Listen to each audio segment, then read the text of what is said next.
Fala amigos, fala amigas, professor Carlos Erdi aqui. Hoje a gente vai falar de 10 testes físicos que jogadores de futebol realizam. Eu trabalhei 15 anos com futebol. Desses 15 anos, a minha função foi sempre de fisiologista. Trabalhei também como preparador físico, coordenador científico, mas a fisiologia, ela sempre teve responsável no futebol por fazer testes. Então eu selecionei 10 testes físicos que os jogadores de futebol realizam. Se você quer ser um jogador de futebol, tem um desejo, é bom que você já vai conhecer. E se você também tem interesse de trabalhar com futebol, na preparação física, na fisiologia, tá aí os testes que você também precisa conhecer. Primeiro teste, avaliação morfológica. É muito comum no primeiro dia de treino, de um atleta, ele ser submetido às avaliações de peso e estatura. E dentro dessas avaliações de peso e estatura, a gente tem a avaliação antropométrica. A avaliação antropométrica é a avaliação que coleta aquelas medidas, dobras cutâneas,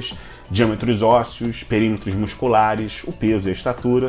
Em cima dessas informações, a gente coloca numa equação preditiva. No ano de 2018, um doutor espanhol chamado Izquierdo criou uma equação preditiva para o futebolista. Eu vou deixar o link aí para que vocês possam acessar, tá? Aqui na descrição do vídeo. E além disso, dessas informações antropométricas, a gente coleta a composição corporal. A gente tem a seguinte informação em valores absolutos, quantos quilos de gordura ou de músculo o atleta tem, em valores relativos, quantos percentuais de gordura, percentuais de músculo também esse indivíduo possui. É importante que se faça essa avaliação para que a gente possa ter uma ideia se ele está acima ou se ele está abaixo. E aí prescrever treinamentos de acordo com a necessidade. Outra situação também importante dentro da avaliação morfológica é o somatotipo. É um tipo de teste que também você verifica se ele tem características mesomórficas, endomórficas ou ectomórficas.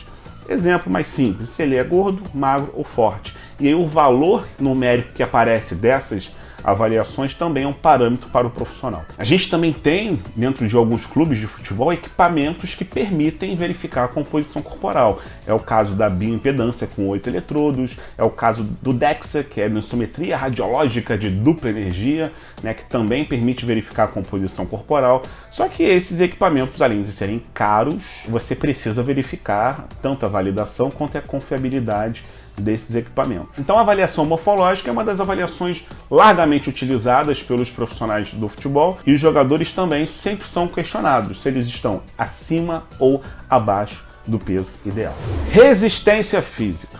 A avaliação da resistência aeróbica ou anaeróbica é de extrema importância para se prescrever o treinamento. E aí existem dois tipos de testes, o teste no campo e o teste no laboratório. O atleta, quando vai para o campo, na maioria das vezes ele realiza um teste que o jogador de futebol gosta de chamar de teste do bip. Por quê? Porque através de um bip você vai e volta e ao término você consegue verificar a sua distância e também os estágios de velocidade. Esse valor a gente consegue ter o VO2 do atleta. O VO2 é um volume de oxigênio máximo, que é um parâmetro para verificar se ele tem uma boa capacidade cardiorrespiratória ou não. Esse teste, Yo-Yo Test, ele foi feito por um fisiologista, na época trabalhava no Juventus, e é um dos maiores cientistas do futebol na atualidade, o Dr. Jean Banksburg, que é um dos profissionais que mais possuem produções científicas no futebol. Se você já fez o Yo-Test, deixa aí nos comentários e diz como é que foi o teu resultado. Outro teste também utilizado para verificar resistência é o teste no laboratório. Aí eu posso fazer na esteira. A esteira tem o nome de ergômetro e a gente utiliza em alguns momentos um equipamento que analisa os gases, o oxigênio e o dióxido de carbono. Então você tem lá uma mangueira que sai da sua boca, um clipe nasal, que vai para esse equipamento, o espirômetro, que é um analisador de gases, e esse equipamento ele faz diversas associações e consegue dar um resultado do seu VO2 e também do seu limiar anaeróbico. E em cima desses resultados, a prescrição ela ocorre se você está acima ou está abaixo. Então esse teste de resistência também é muito utilizado para os atletas de futebol. Terceiro teste, teste de força. Testes de força são frequentemente utilizados e aplicados em atletas de futebol. Por quê? Porque a força é uma valência física que influencia muito no desempenho. É muito comum verificar os níveis de força dos membros inferiores. E aí um teste que é muito utilizado é o teste de salto vertical. Na NBA, por exemplo, nos Estados Unidos, eles gostam muito de verificar através desse teste, nos atletas do draft, que estão chegando para a NBA, quem tem um salto maior. Então, através do salto vertical, você consegue verificar os valores de potência muscular. Esses valores de potência, esses valores de força, podem ser expressos, por exemplo, em watts, né? E aí você tem um parâmetro se o atleta se encontra dentro dos níveis ideais. Existe um aplicativo que eu gosto muito, eu não sou patrocinado pelo aplicativo, mas se quiser me patrocinar, eu tô aí. O aplicativo se chama MyJump. É um aplicativo feito por um espanhol e ele simplesmente filma a sua distância, o seu tempo de voo através da câmera do celular e você já consegue ter todos os valores de força. Outro teste também muito utilizado dentro do futebol é o teste isocinético. O teste isocinético ele permite verificar os valores de força, né, por exemplo, da sua articulação do joelho, dos músculos que são utilizados para fazer tanto a flexão quanto a extensão, quadríceps e isquiotibiais tibiais. E aí esses valores de força que são realizados através de uma velocidade angular constante necessitam de um equipamento isocinético. E ele é muito importante principalmente para verificar a relação de membros. Se veio de uma lesão, por exemplo, eu consigo comparar um membro dominante com um membro não dominante. Agonista, o quadríceps, e o antagonista, os isquios tibiais, e verificar desequilíbrios. Então são testes também que são utilizados para verificar os níveis de força muscular. Quarto teste, teste de velocidade. A velocidade é uma valência muito importante no futebol. O ganho de velocidade tem uma relação com o desempenho. Testes de velocidade são utilizados também com frequências. Então você tem testes de 30 metros e testes de 35 metros. O teste de 35 metros, muito utilizado no futebol, o teste do Rest Test, onde você tem 6 idas, 1, 2, 3, 4, 5, 6, com descanso de 10 segundos entre essas idas. Só que você precisa de equipamentos para que diminua o tempo e a margem de erro. Se eu fizer somente pelo cronômetro, eu posso errar os centésimos. Eu tenho que ter uma precisão muito boa. Então a gente utiliza barreiras fotoelétricas, né, com umas células de movimento, que quando o atleta passa, já dispara os segundos. Esse protocolo permite também verificar o índice de fadiga, porque você vai, volta, vai, volta, vai e volta, e existem atletas que fadigam mais rápido que os outros. Eu sempre gostei de utilizar testes de velocidade de duas formas, com bola e sem a bola, porque na média do grupo, às vezes você verifica indivíduos rápidos, sem a bola, mas também você percebe que com a bola ele é lento. E às vezes outros atletas com a bola velozes, sem a bola lentos. Essas informações são informações interessantes para que você passe para o treinador e também para o atleta. Quinto teste, desempenho motor. Os atletas são submetidos a testes de desempenho motor para que a gente possa verificar informações de equilíbrio, lateralidade, coordenação fina, grossa, noção espaço-temporal, agilidade. Existem testes que verificam essas características, mas principalmente esses testes são realizados no público mais jovem. A criança não possui o seu corpo pronto para cargas intensas, então os testes de desempenho motor são mais interessantes e aplicáveis nessa faixa etária, mas também são importantes para serem aplicados na fase adulta. Lembrando que, teoricamente, o atleta, quando ele chega na fase adulta, ele já tem os movimentos apurados. Se ele tiver deficiência motora, a gente prescreve exercícios específicos motores para desenvolver o melhor padrão motor dele.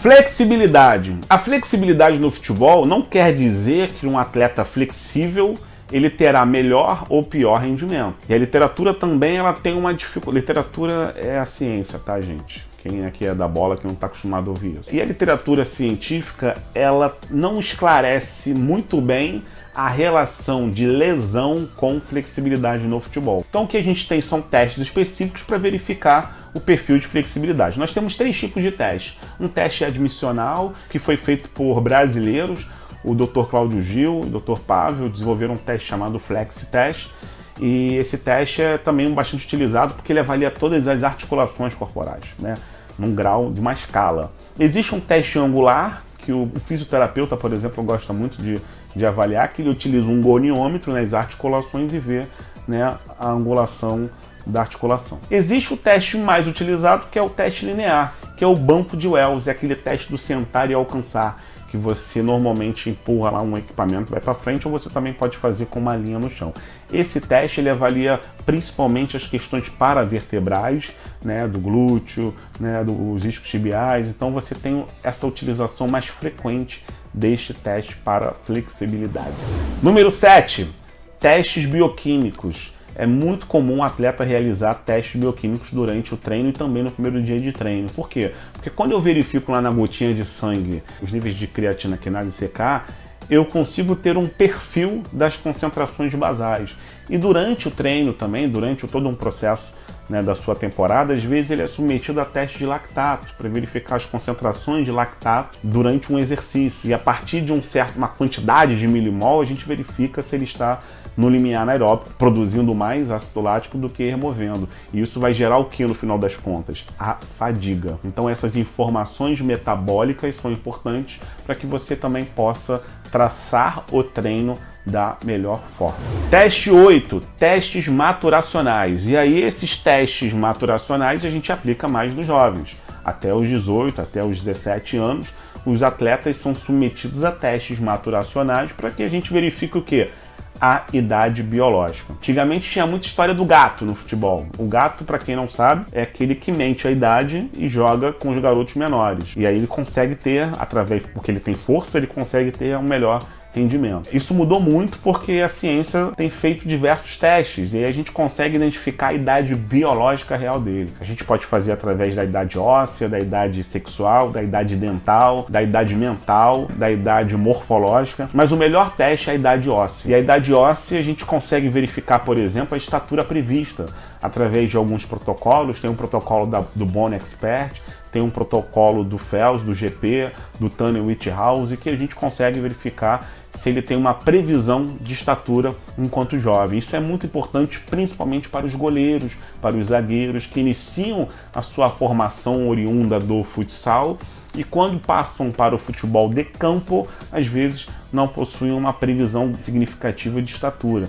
E o goleiro tem que ter um mínimo de estatura, um mínimo de envergadura. Então, essas informações são importantes, por isso que os atletas jovens são frequentemente avaliados nesse processo. Nono teste, análise de movimento. Existem métodos utilizados para verificar o padrão de movimento. A gente tem um teste muito utilizado, que é o FMS. Foi largamente utilizado para os atletas da NBA, para os atletas da Europa, né, diversos clubes também do Brasil. E de um tempo para cá, esse teste parou de ser utilizado porque veio um artigo aí, desceu o cacete, desceu a lenha, né, fazendo diversas críticas, porque ele trabalha com score, com uma característica de pontuação. Eu mesmo já utilizei muito FMS. Hoje eu gosto de outro teste chamado Check Your Motion, também que avalia o processo todo do padrão de movimento, mas ele te dá um valor mais na qualidade do movimento. Também tem um teste utilizado que é o Y-Balance Test, muito aplicado no meio do esporte. Vou deixar toda a relação desses testes aí na descrição do vídeo, tá bom?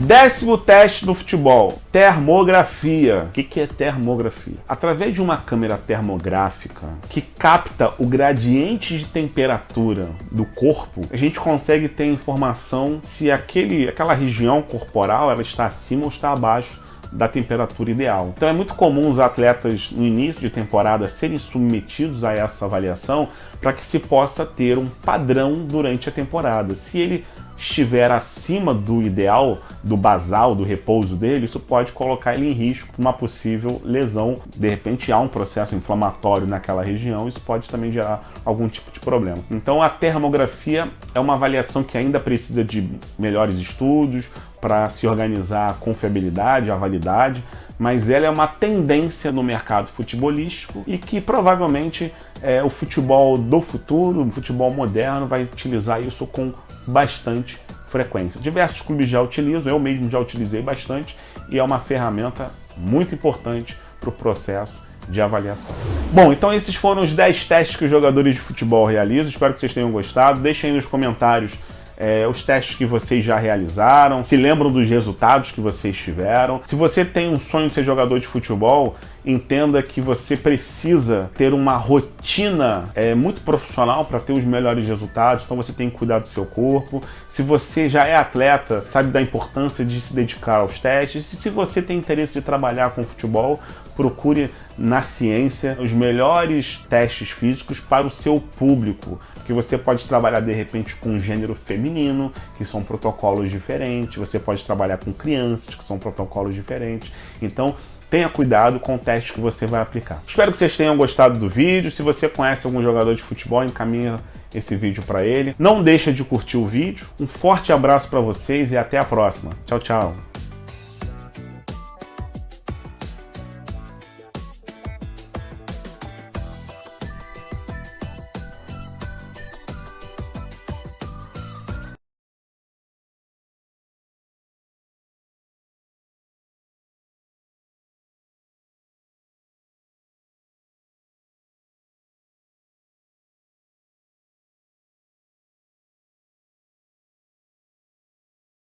Fala amigos, fala amigas, professor Carlos Herdi aqui na área e hoje tem a série aqui do canal chamada Futebol Baseado em Evidências. E a gente não poderia deixar de falar do teste físico mais aplicado dentro do futebol. Aliás, esse teste foi criado para o futebol. A gente vai falar hoje do Yo-Yo Test. O que é o Yo-Yo Test, para que serve e como aplica o teste. Mas antes da gente começar, já sabe, curte esse vídeo, compartilhe aí entre os colegas, entre os amigos. Não deixe de me seguir também lá nas redes sociais, no Instagram, @CarlosHerdi, no Facebook, Carlos Herdi Oficial, no Twitter, @CarlosHerdi. E também não deixe de se inscrever. Valeu? Vamos lá.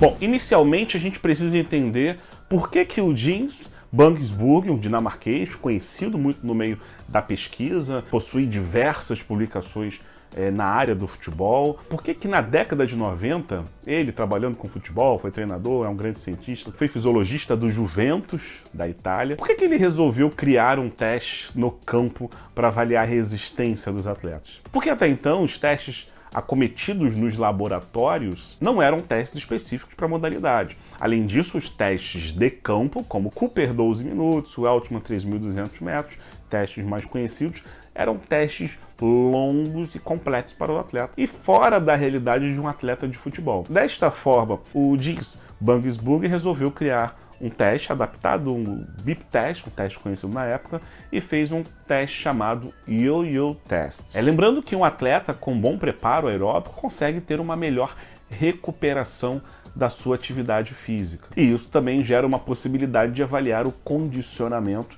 daquele atleta. Então o teste foi criado em 3 formas. Esses 3 tipos de teste, do Yo-Yo Test, possuem 2 níveis cada tipo. Então a gente tem o primeiro teste, que é o Yo-Yo Test Endurance, Level 1 e Level 2. A gente tem o Yo-Yo Test Intermitente, Level 1, Level 2. E a gente tem o Yo-Yo Test Recovery, Level 1, Level 2. Ambos os testes são realizados numa distância de 20 metros. A intensidade do teste é controlada através do bip sonoro. 18-8.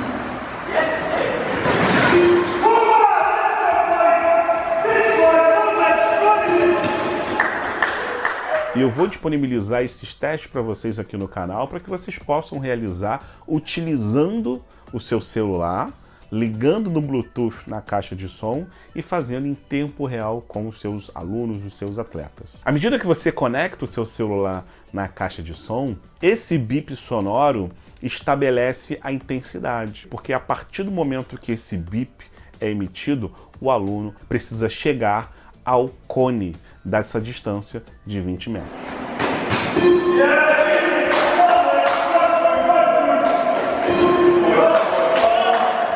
A diferença entre os protocolos é o processo da recuperação. Então vamos falar dos 3 tipos. A gente vai falar primeiro do Endurance. O Endurance ele é recomendado principalmente para aquelas pessoas que nunca fizeram um tipo de teste de resistência e também para jovens e crianças. Por quê? Porque ele é contínuo. Ele é simplesmente 20 metros, vai e volta, vai e volta, vai e volta, vai e volta. E a velocidade vai aumentando gradativamente. Um teste de endurance, um teste de resistência totalmente contínuo. O level ou nível 1 começa com 8 km por hora. O level 2 começa com 11,5 km por hora. Ambas planilhas eu vou deixar também na descrição para quem tiver interesse lá, clicar, entrar no meu blog carlosherdi.com e fazer o download dessas planilhas para que você possa verificar após o teste o valor de VO2 do atleta, do aluno. O VO2 em valores relativos, milímetros de quilograma absorvidos no espaço de 1 minuto. O tipo 2 do teste, o intermitente, ele tem uma seguinte diferença. Nessa distância de 20 metros, há 2,5 metros de distância para uma recuperação de 5 segundos. Então, à medida que eu corro 20, volto com 20, total 40, numa distância de 2,5, eu descanso 5 segundos antes de iniciar novamente o teste. O nível 1, ou level 1, começa a 8 km por hora e o nível 2 começa a 11,5 km por hora. E o terceiro tipo, que é o recovery, ele também tem 20 metros, mas em vez de 2,5 de distância, são 5 metros de distância para 10 segundos de recuperação. Então, quando você vai e você volta, você descansa 10 segundos. Então, a diferença entre eles é que no primeiro, o Endurance, a gente não tem recuperação. No segundo, a gente tem 5 segundos de recuperação. E no terceiro, a gente tem 10 segundos de recuperação. À medida que você vai e volta, você precisa chegar junto com o bip. Se você chegar atrasado, você será advertido. Na segunda vez que você chegar atrasado, você é eliminado do teste. Por ser um teste máximo, é importante o estímulo sonoro, o incentivo, o estímulo dos professores, dos profissionais, para que você dê o seu máximo. E ao término, o som, o bip, sempre quando ele é emitido, há uma voz com o número do estágio e da velocidade. Esse número que você terminou, a gente coloca naquela tabelinha que eu vou disponibilizar para vocês lá no blog carloserdi.com, totalmente gratuito. E em cima disso, você tem o seu VO2. O teste é muito simples, eu tenho certeza que você vai conseguir realizar. Eu vou deixar todas as referências, os artigos de validação, confiabilidade aqui na descrição. E também vou deixar o link do áudio dos 3 tipos de testes com seus respectivos níveis leves, tá bom? Lembrando que todo teste precisa de familiarização, precisa de profissional competente para a realização e principalmente que você saiba qual é o seu grupo e o seu propósito para que você possa interpretar esses resultados da melhor forma, tá bom? Forte abraço para vocês e até a próxima!